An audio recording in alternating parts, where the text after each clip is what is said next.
दिसतंय ना, स्क्रीन दिसते. ओके, केलं सुरू. मॉलिक्युलर अँड एम्पिरिकल फॉर्म्युले. आता example, water is represented by H2O, carbon dioxide by CO2. ह्याच्यामध्ये किंवा methane CH4, nitrogen डायनायट्रोजन pentoxide N2O5. ह्याच्यामध्ये आपण हे काय केलंय की हायड्रोजनचे 2 ॲटम्स, ऑक्सिजनचा 1, म्हणजे हायड्रोजन इज टू ऑक्सिजन हा फॉर्म्युला, किंवा असा लिहिताना फॉर्म्युला आपण H2O लिहिला, किंवा हा CO2 हा CH4 लिहिला. आता CH4चं ठीक आहे की CH4 किंवा हे CO2 किंवा हे H2O याच्यामध्ये 2च एलिमेंट आहेत आणि हाच त्यांचा स्मॉलेस्ट रेशो आहे. म्हणजे H2O2 असतं तर आपण त्याचा फॉर्म्युला HO असा लिहिला असता, म्हणजे तो त्याचा स्मॉलेस्ट रेशो झाला असता. तर इथे आपण कोणालाच डिवाइड नाही ना करू शकत. म्हणजे 2 किंवा मोर नंबरने आपण समजा डिवाइड करू शकत असू तर त्याचा आपण रिड्यूस फॉर्म काढू शकतो, पण इथे आपण रिड्यूस फॉर्म काढू शकत नाही, इथे पण काढू शकत नाही, इथे आपण रिड्यूस फॉर्म काढू शकत नाही. असे जे फॉर्म्युले आहेत त्यांचे आपण रिड्यूस फॉर्म नाही काढू शकत. आता N2O5 पण आपण रिड्यूस फॉर्म नाही काढू शकत. पण समजा असं असेल की C2H4O वगैरे असा फॉर्म्युला असेल की ज्याच्यावरनं आपल्याला त्याचा फॉर्म्युला नीट कळत नाही, पण नुसते number of atoms present in that compound कळतं. So your formula for a molecule use a symbol and subscript number to indicate the number of each kinds of atoms present in the molecule. Such formula is called as molecular formula. जसं की आपण H2O किंवा हे म्हणतो. पण मग empirical formula काय असतो? तर इम्पेरिकल फॉर्म्युला समजा C6H12O6 हा झाला आपल्या ग्लुकोजचा फॉर्म्युला. पण ह्यालाच जर आपण एका कुठल्या तरी पर्टिक्युलर नंबरने रिड्यूस केलं, 6 ने डिवाइड केलं सगळ्याला, तर याला 6 ने डिवाइड केलं तर काय होणार? C1H2O1, की जो आपण CH2O असा लिहू शकतो. C1H2O1 म्हणजे 1 आपण लिहित नाही ना, म्हणजे CH2O त्याचा रिड्यूस फॉर्म आपण लिहू शकतो. असा जो रिड्यूस फॉर्मच्या टर्म्स मध्ये आपण लिहितो ना त्याला आपण म्हणतो empirical formula. There is another kind of formula, the empirical formula for compound, which gives only relative number of atoms of the different elements. These numbers are expressed as the simplest ratio. म्हणजे त्याचा reduce form मध्ये आपण लिहिलाय. मग आता carbon 1 is to oxygen, hydrogen 2 is to oxygen 1 असा जर formula असेल तर त्याला समजा आपण 2 ने मल्टिप्लाय केलं तर C2H4O2 असा कोणाचा तरी फॉर्म्युला होऊ शकतो. 6 ने डिवाइड केलं तर C6H मल्टिप्लाय केलं तर C6H12O6 असा त्याचा फॉर्म्युला होऊ शकतो. म्हणजे मोलेक्युलर फॉर्म्युला हा त्याचा ऍक्च्युअल फॉर्म्युला, किती नंबर ऑफ ॲटम्स त्याच्यामध्ये आहेत ते, आणि त्याला जर एखाद्या इंटिजर नंबरने डिवाइड केला आपण आणि त्याचा रिड्यूस फॉर्म केला तर तो जो फॉर्म्युला होतो त्याला म्हणतो आपण इम्पेरिकल फॉर्म्युला. आणि हा जो नंबर असतो इंटिजर नंबर तो that is denoted by small n. आता बघ C12H22O11 हा कशाचा फॉर्म्युला आहे? आता C12H22O11 ला आपण डिवाइड नाही करू शकत, कारण सगळ्याला एकाच नंबरने डिवाइड करायला पाहिजे ना, सो याला आपण डिवाइड नाही करू शकत.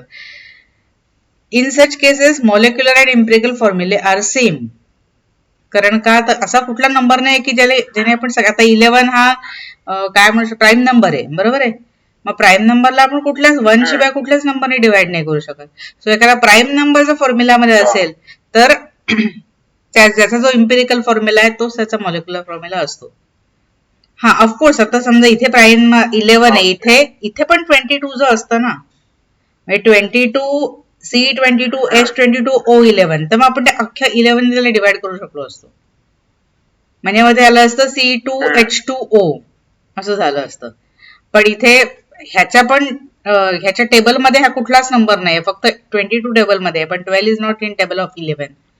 So we can't divide it by 11 and we can't divide the whole formula by any other number also. त्यामुळे ह्याचा इम्पिरिकल फॉर्म्युला आणि मॉलिक्युलर फॉर्म्युला सेम आहे. आता in case of certain elements molecule consist of several atoms P4S8 जसं की सांगितलं हा octa atomic आहे, हा टेट्रा ॲटॉमिक आहे.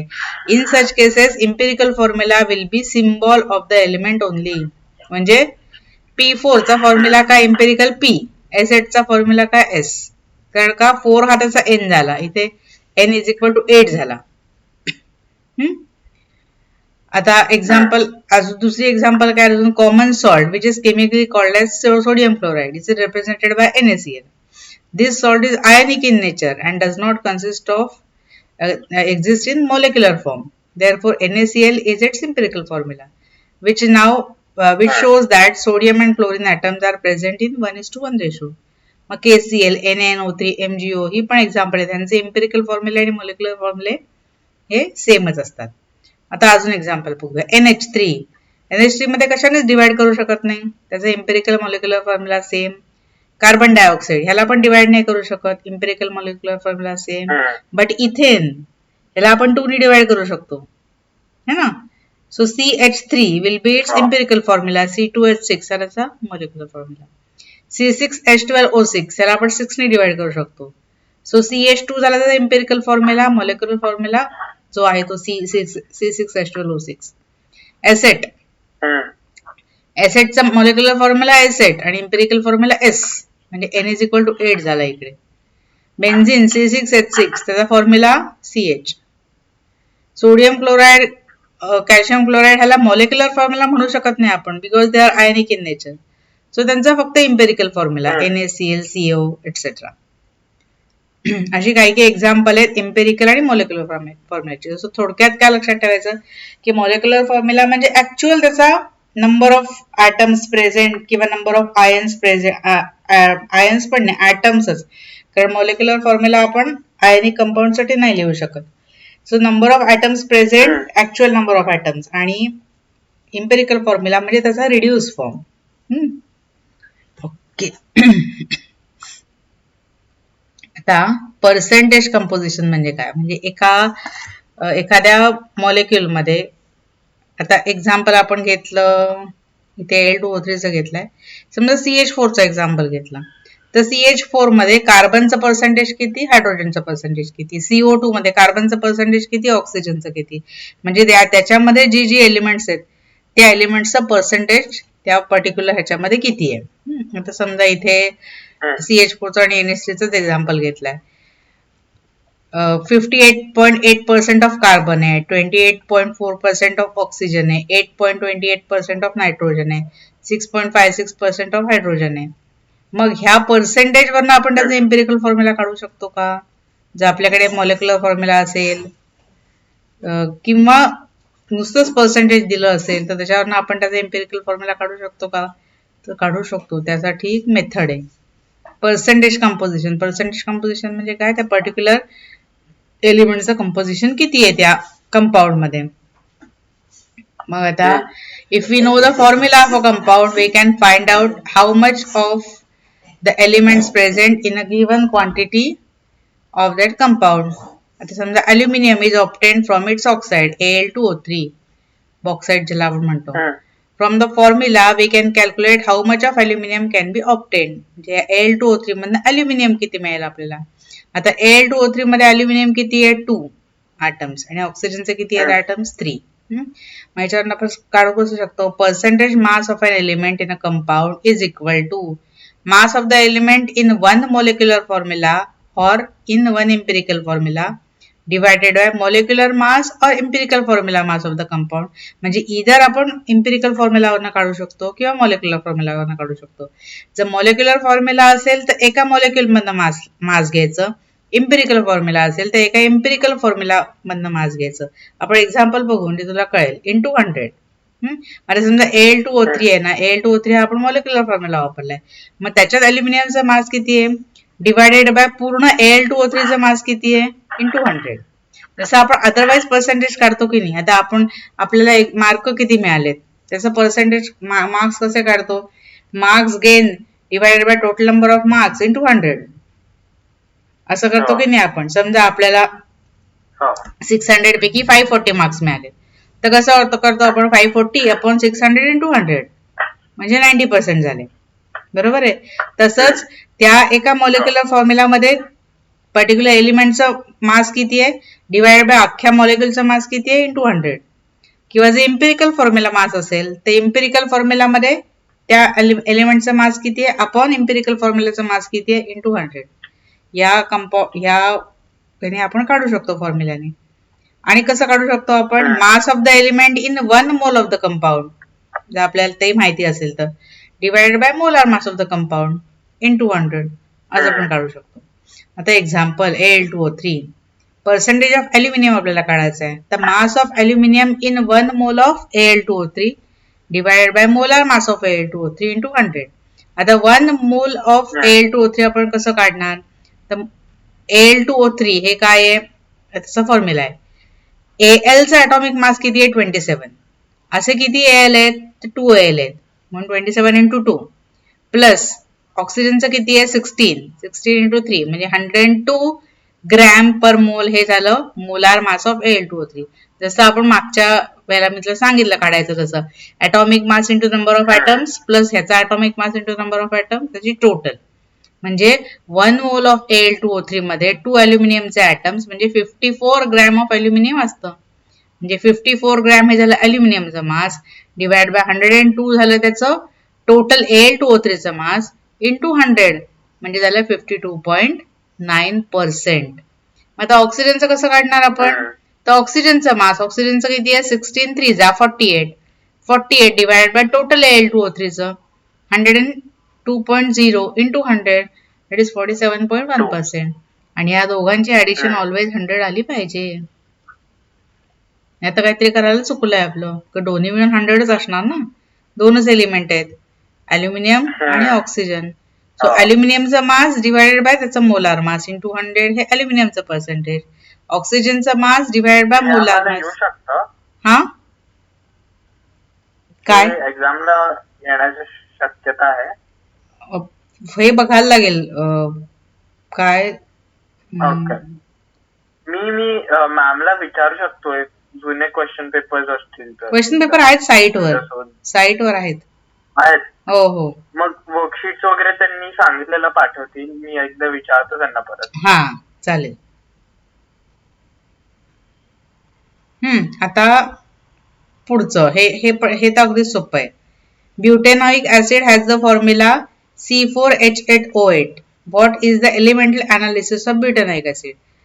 तू हे ब्युटेनॉइक ऍसिड वगैरे नाव लक्षात घेऊ नकोस. हा फॉर्म्युला बघ फक्त C4H8O2. आता हा C4H8O2 आहे. ह्याच्यामध्ये कार्बन किती आहेत 4 आहेत हायड्रोजन 8 आहेत ऑक्सिजन 2 आहेत. कार्बनचा ॲटॉमिक मास किती आहे 12. 12 इंटू 4 म्हणजे ह्याचं झालं 48 ग्रॅम. हायड्रोजनचं किती झालं 8 म्हणजे 48 प्लस 8 आणि ऑक्सिजनचं 16 2 जा 32 म्हणजे टोटल झालं 88. मग 88 ग्रॅम ह्यामध्ये कार्बन किती आहे 12 4 चा 48 म्हणून कार्बनचं percentage is equal to 48 upon 88 into 100 हे एवढं झालं. हायड्रोजन किती आहेत 8 अपॉन 88 इंटू 100. ऑक्सिजन किती आहेत 32 अपॉन 88 इंटू 100 म्हणजे आपल्याला काय करायचंय एकदा सगळ्यांचं मिळून मोलेक्युलर मास काढायचा आहे आणि प्रत्येकाचं जेवढं मास आहे म्हणजे त्याचा atomic mass into number of atoms ते त्याचं झालं individual mass upon total mass into 100 हे झालं त्याचं पर्सेंटेज आणि या सगळ्याची ऍडिशन 100 आली पाहिजे. आता कधी कधी काय असतं माहितीये का की ऑक्सिजनचं देत नाहीत बाकीच्यांचं देतात आणि मग काय करायचं आपल्याला मग ह्या दोघांची ऍडिशन करून बघायची. तर समजा इथे सपोज ऑक्सिजनचं दिलेलं नाहीये फक्त कार्बन आणि हायड्रोजनचं पर्सेंटेज मास दिलाय. मग काय करायचं यांची ऍडिशन करायची आणि ती 100 मधून सबट्रॅक्ट करायची की उरलेलं ऑक्सिजनचं. असं पण कधी कधी करतात. हे बघ the percentage of oxygen in butanoic acid can also be calculated as percentage of oxygen by mass is equal to 100 minus कार्बनचं पर्सेंटेज प्लस हायड्रोजनचं पर्सेंटेज. जनरली हे असं करतात की ऑक्सिजनचं देत नाहीत बाकीच्यांचं देतात मग आपण ऑक्सिजनचं असं काढू शकतो.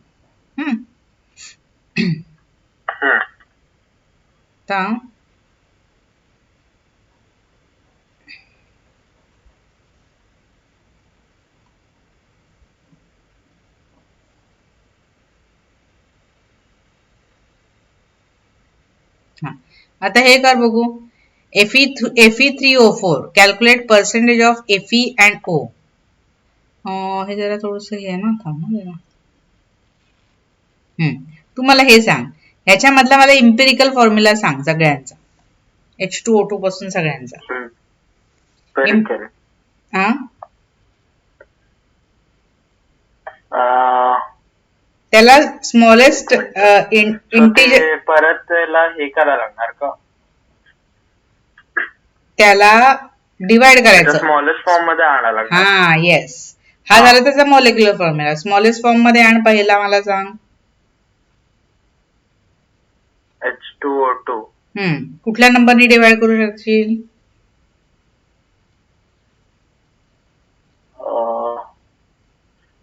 आपण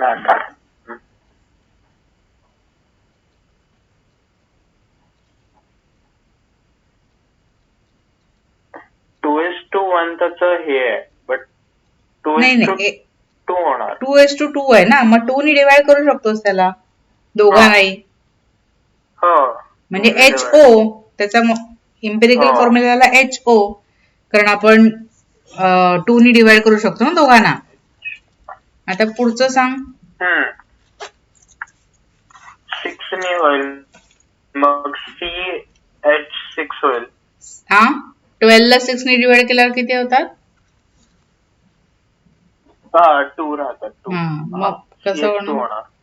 CH2, बरोबर. म्हणजे हे झालं HO, हे झालं CH2, हे पुढचं काय होणार?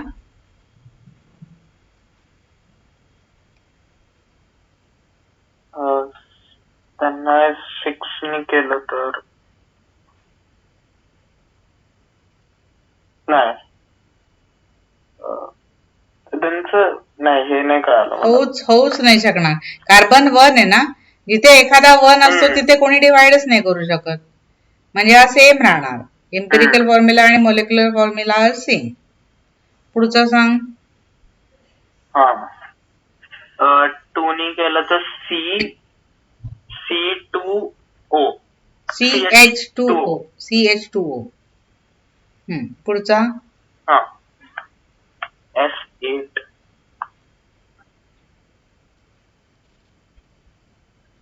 2 ने केलं तर S4 होणार. नाही, 8 नेच कर ना डायरेक्ट. मगाशी बघितलं ना आपण. नंबर्स मॅटर नाही करत.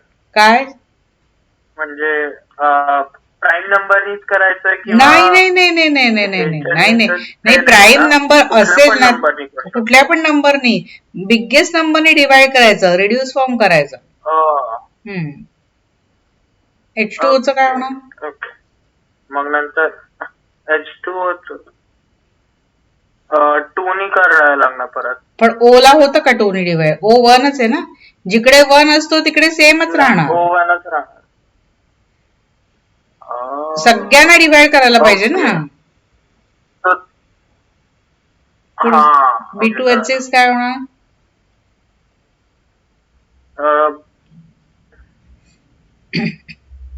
BH3. परफेक्ट. पुढे मग O होणार, परत 3 ने हे केलं. Yes, correct. मग SO3. परफेक्ट. आणि लास्ट वाला सेम राहणार. सेम, बरोबर. म्हणजे असा एक कॉमन नंबर कुठला नसेल डिवाइड करायला तर ते सेम राहतं, आणि कॉमन नंबर जो असेल, बिगेस्ट कॉमन नंबरने त्याला डिवाइड करायचं की आपल्याला त्याचा इम्पेरिकल फॉर्म्युला मिळणार. ओके, आता मला सांग. A compound has composed of atoms of only 2 elements, carbon and oxygen. If the compound contains 53.1% carbon, what is it's empirical formula? नाही, हे अजून आपल्याला शिकायचं आहे. थांब, हे शिकायचं आहे अजून. State percent composition for each of the following. हे पण हे आहे, पण ह्याच्यासाठी आपल्याला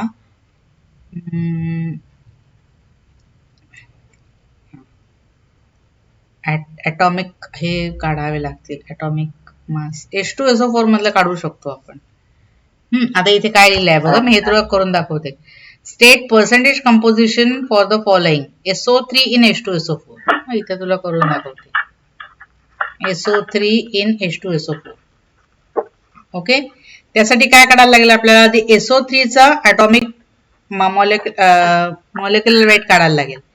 S चा 32 प्लस ऑक्सिजनचा 12 into 3 म्हणजे झालं 32 प्लस 36 इज इक्वल टू किती झालं?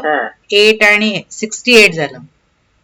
H2SO4 च आपल्याला H2SO4 च 2 into 1 हायड्रोजनचं 1 plus sulphur 32 plus 4 into oxygen 16 हे झालं 98 सल्फर H2SO4 च. SO3 चं आपण कॅल्क्युलेट केलं 68. आपल्याला काय कॅल्क्युलेट करायचंय? सल्फर ट्रायऑक्साइड इन H2SO4 म्हणजे काय येणार? Mass of SO3 upon mass of H2SO4 into 100. हे झालं त्याचं पर्सेंटेज कंपोजिशन म्हणजे 68 अपॉन 98 इंटू 100 म्हणजे ऑलमोस्ट हे 68% किंवा 69% होईल. कारण 98 आणि 100 हे अगदी सारखे नंबर आहेत ना, जवळजवळचे. हे 68 पेक्षा थोडस जास्त काहीतरी होईल percentage.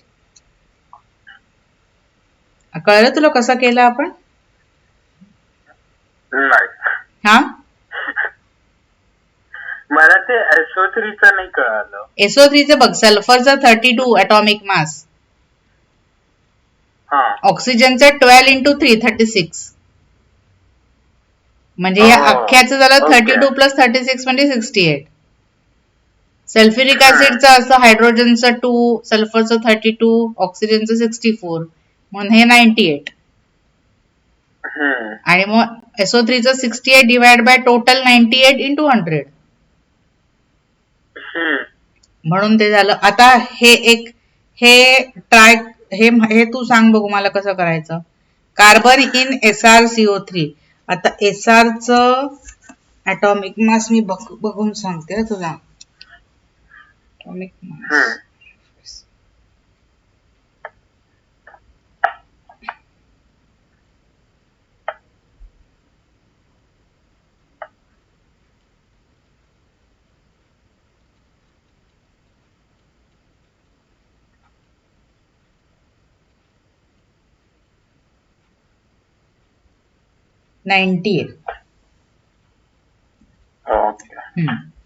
So SR is 90, carbon is 12, oxygen is 16. आता मला सांग की हे कसं करशील? हे आपल्याला विचारलंय. थांब एक मिनिट थांब, मी जरा हे काढते. CnSrCO3 ना.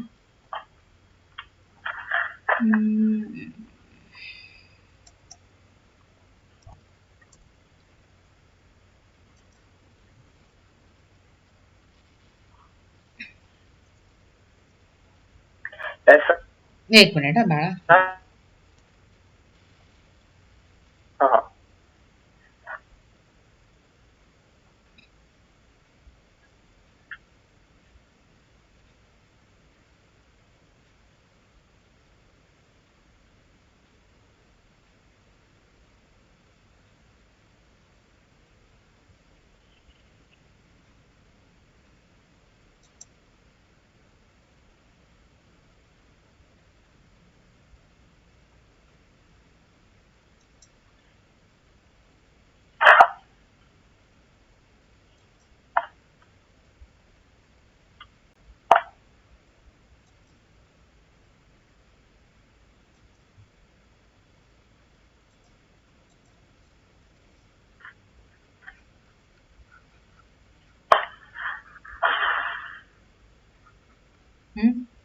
SR is 90, carbon is 12 and oxygen is 16. आता सांग कसं करशील? फॉर्म्युला आहे आपला mass of carbon upon molecular mass of SrCO3. बरोबर आहे? ओके, SrCO3 चा मॉलिक्युलर मास कसं काढशील? 90 प्लस प्लस 12 प्लस ओचं किती होतं? ओचं 16 आहे ना. हा 16 into 3. म्हणजे 90 प्लस 12 प्लस 48 बरोबर. हा झालं 150.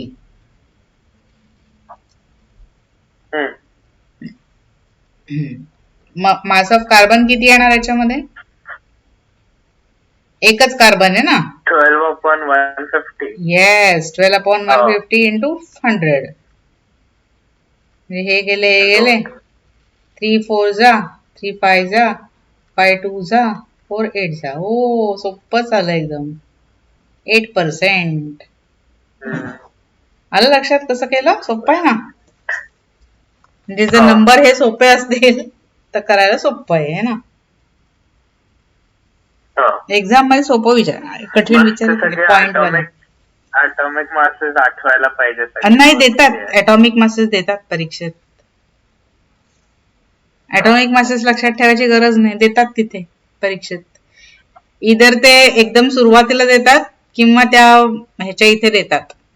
Given that atomic masses of असं देतात. त्यामुळे तो काही इश्यू नाही. हा आता हे तू कर बघू. Fe3O4 मी तुला Feचं हे सांगते. 56 वगैरे असेल, आपण त्याला राऊंड फिगर करून काहीतरी घेऊया.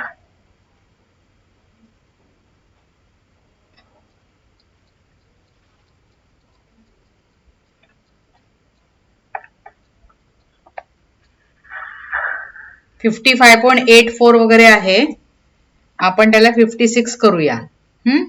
Fe3O4 मी तुला सांगते, तुम्हाला करून दाखव. म्हणजे अगदी फायनल करून नाही दाखवलंस तरी चालेल, पण मला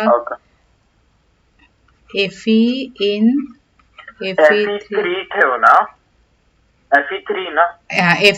Fe3O4. हा Fe is 56 आणि ऑक्सिजन इज 16. कसं करशील सांग? Fe is 56.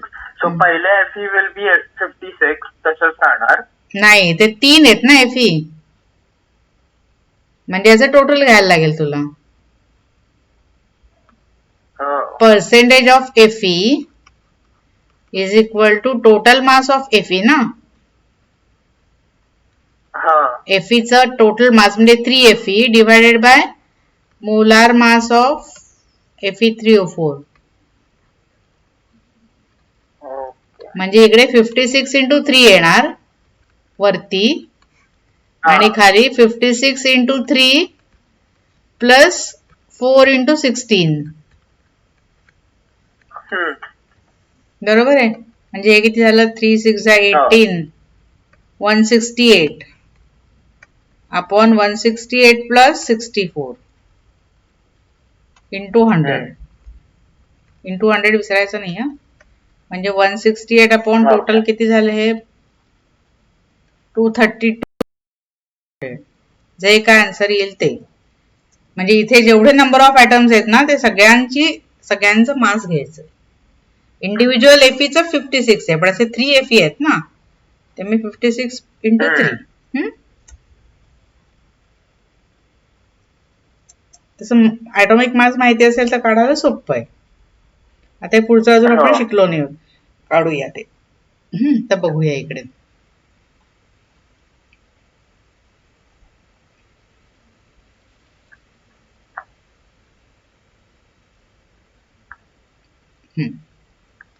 इम्पेरिकल फॉर्म्युला वरनं मॉलिक्युलर फॉर्म्युला किंवा मॉलिक्युलर फॉर्म्युलावरनं इम्पेरिकल फॉर्म्युला कसा काढायचा?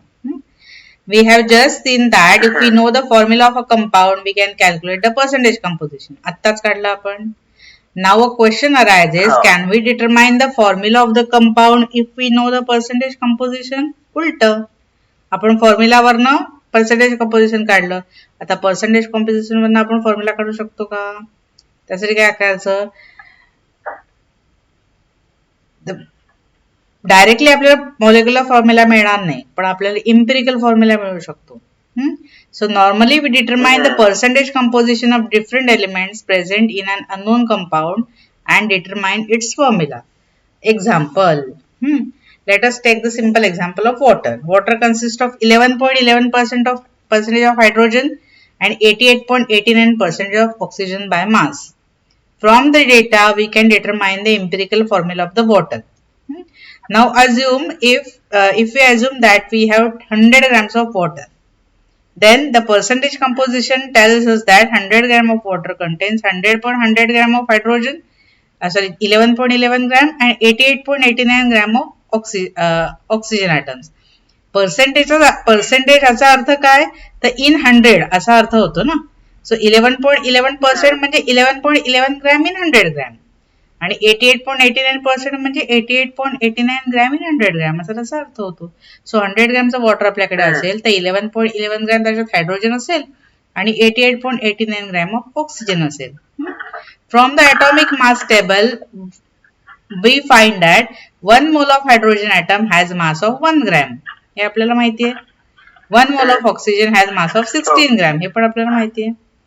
Now we can write unit conversion factors so that the mass of hydrogen can be converted to moles of hydrogen atoms and so that of the oxygen atom.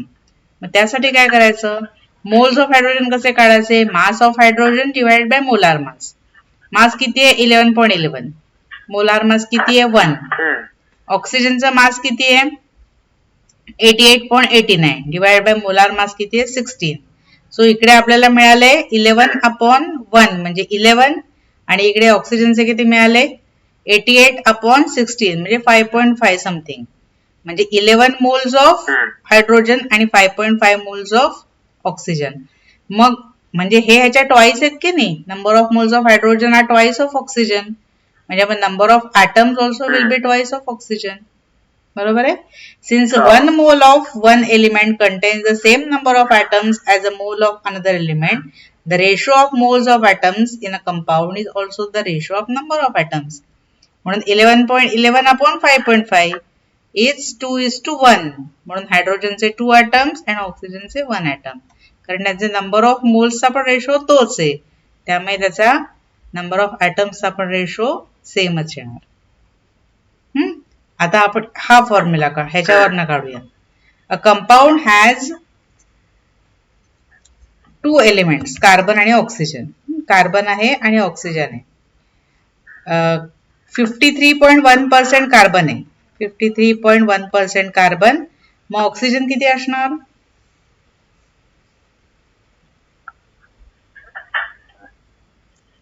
मगाशी मी तुला सांगितलं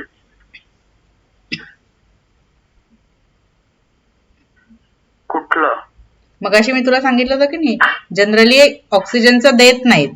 जेव्हा ऑक्सिजनचं percentage देत नाहीत तेव्हा काय करायचं, 100 मधनं ह्याचं पर्सेंटेज सबट्रॅक्ट करायचं, कारण 2च एलिमेंट लिहिलंय ना त्यांनी, ओनली 2 एलिमेंट्स. मग एक कार्बन आहे म्हणजे उरलेला सगळा ऑक्सिजन असणार की नाही, म्हणजे 100 मायनस 53.1, मग 100 मायनस 53.1 म्हणजे येणार ते 46.9 ग्रॅम, सॉरी 46.9%.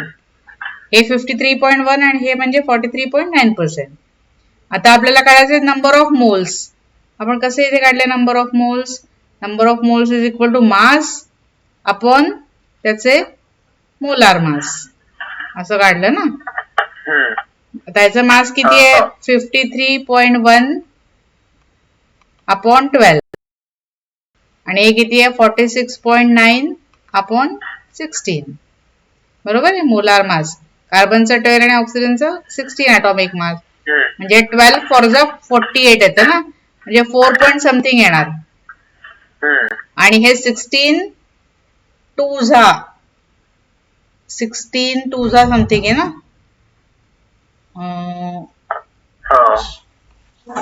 2 पॉइंट समथिंग येणार, म्हणजे हे 4 येणार 4 पॉइंट समथिंग आणि 2 पॉइंट समथिंग. मग ह्यांचा रेशो किती येणार 2:1, राईट. 4 पॉइंट समथिंग आणि 2 पॉइंट समथिंग म्हणजे रेशो 2:1, म्हणजे कार्बन 2 is to ऑक्सिजन 1. असा त्याचा एम्पिरिकल फॉर्म्युला येणार. Yes.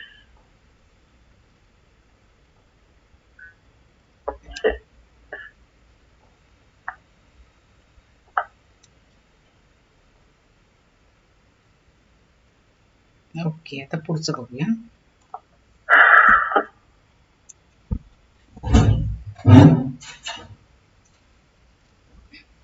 Chemical equation and reaction stoichiometry. Chemical equation म्हणजे तुला आता माहिती आहे, रिॲक्टंट्स प्लस म्हणजे one reactant plus two reactant gives one और मोर प्रोडक्ट्स, हे झालं केमिकल इक्वेशन. स्टोइचियोमेट्री म्हणजे काय, how much of any one of the reactant is reacting with the other one to form how much of the product. ह्याचे जे balancing आहे ना, that is called as stoichiometry. A balanced chemical equation carries a wealth of information, qualitative as well as quantitative. Qualitative म्हणजे काय, what is present, and quantitative means how much it is present. Quality means what and quantity means how much. आता example, 4 Fe solid plus 3 O2 gas gives 2 Fe2O3 solid. याच्यामध्ये 4 atoms of iron reacts with 3 molecules of oxygen म्हणजे 6 atoms of oxygen to form 2 molecules of Fe2O3. हे झालं आपल्याला कळलं काय, what is present हे कळलं, नुसत्या फॉर्म्युलावरनं कळलं. आता हाऊ मच इज प्रेझेंट हे कसं आपल्याला कळणार, जर आपल्याला त्याचं मासेस माहिती असतील. आता 56 into 4 grams of iron reacts with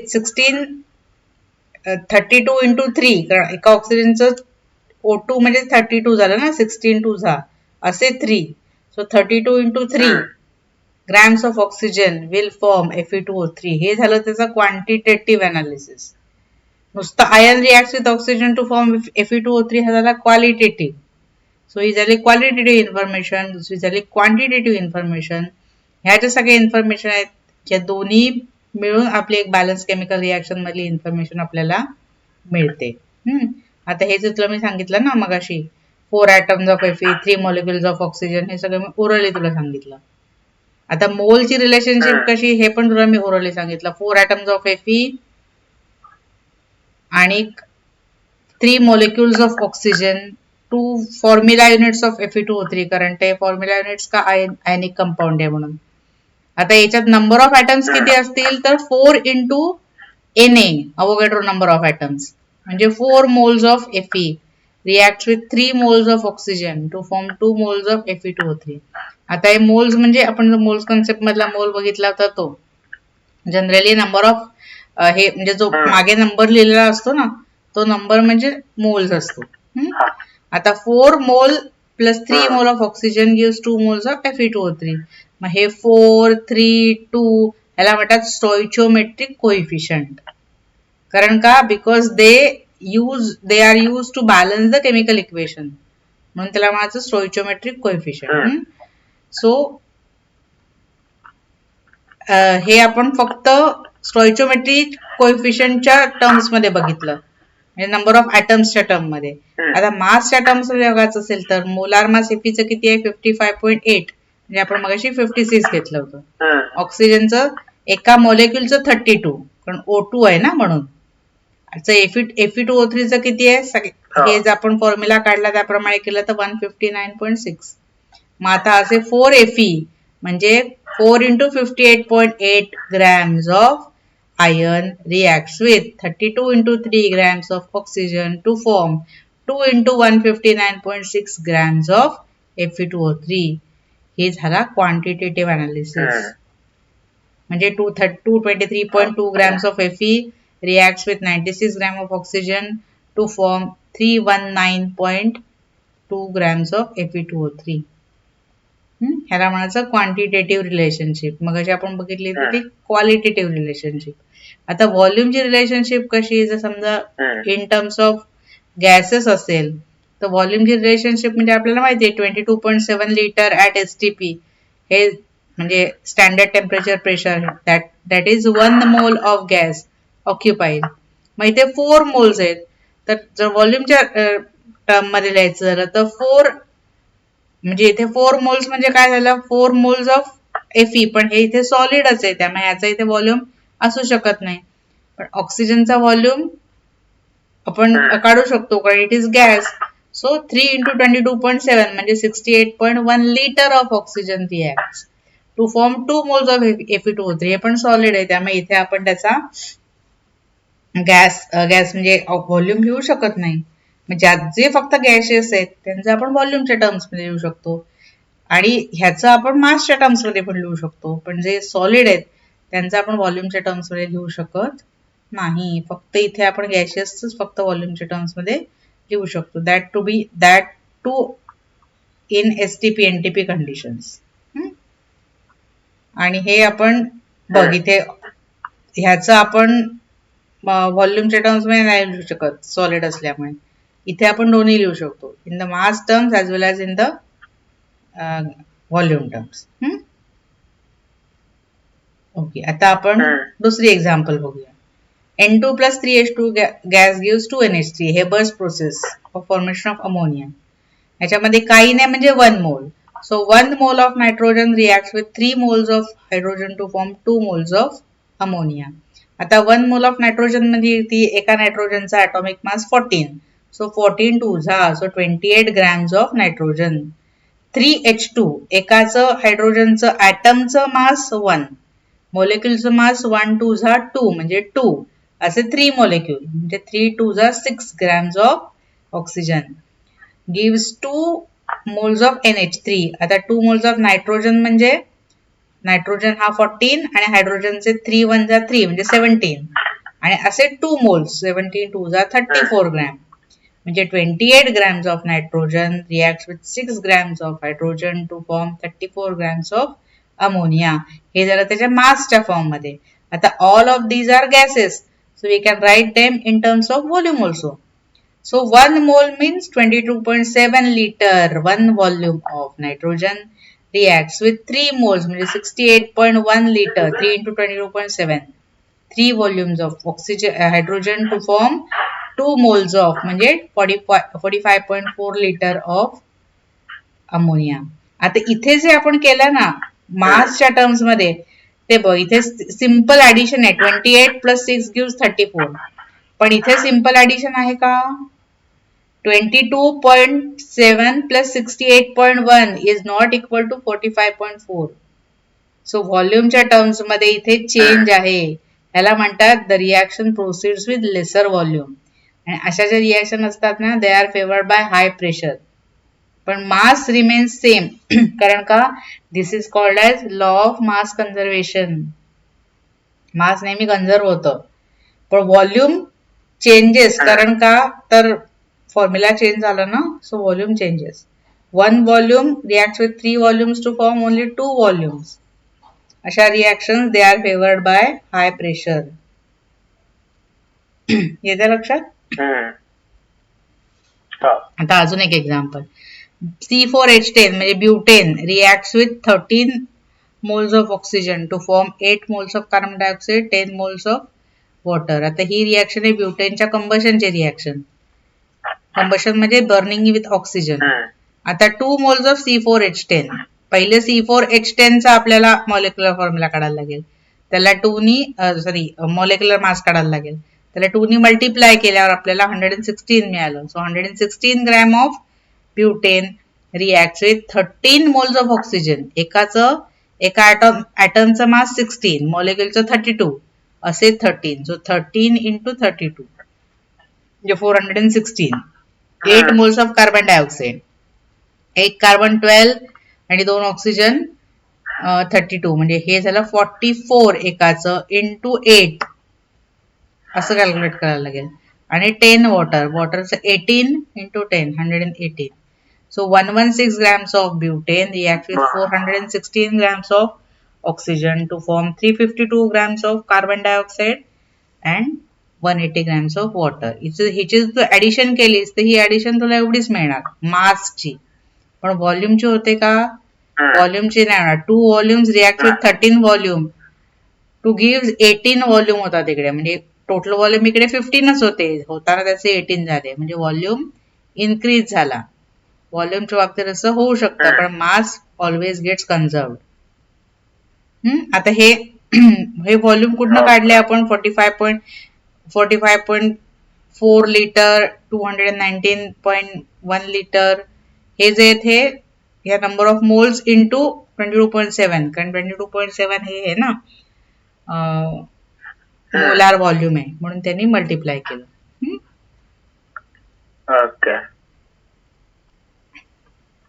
okay आता कॅल्क्युलेशन आहेत ना भरपूर. खूप मॅथ झाला आज. हो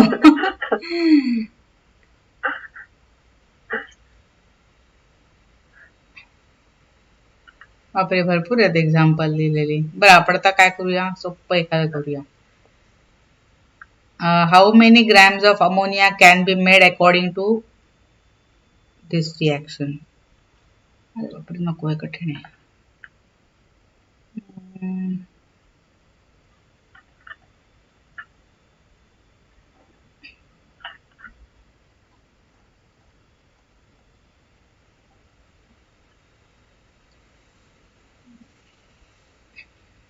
बरीच सॉल्व केले. सॉल्व एक्झाम्पल ना सोडवली पाहिजेत कारण का एक्झाम मध्ये ना सॉल्व एक्झाम्पल विचारतात.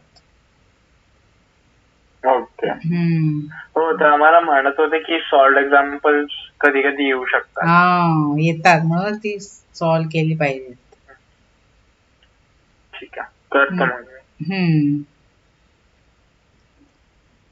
आता अशी सिमिलर एक्झाम्पल आपल्याला सोपी जर ह्याच्यात असतील ना तर ते बघते. इंटेक्स क्वेश्चन किंवा फायनल याच्यामध्ये असतील तर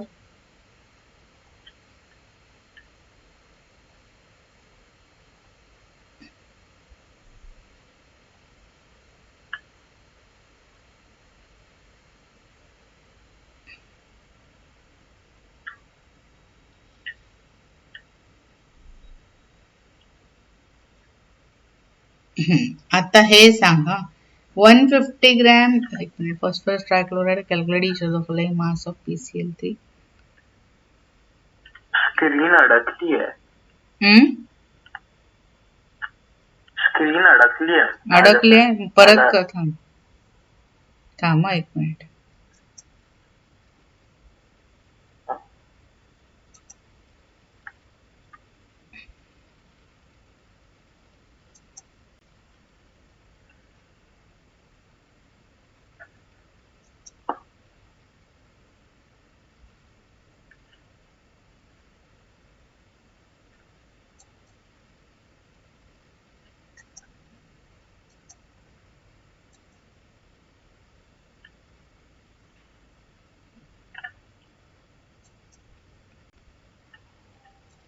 आता दिसतंय का?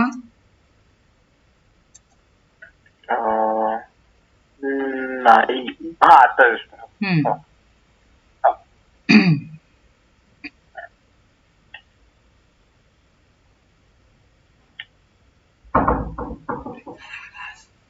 हा हे मला सांग बघू 11 क्वेश्चन नंबर 11. पहिल्याचं सेम राहणार. बरोबर. सेकंडचं पण सेम राहणार. बरोबर. थर्डचं पण सेम राहणार. नाही थर्डचं कमी होऊ शकतं. हा कर बरोबर आहे होऊ शकतं. C2H5 perfect. मग नंतर HO होणार. HO बरोबर. आणि लास्टचं सेम राहणार. परफेक्ट.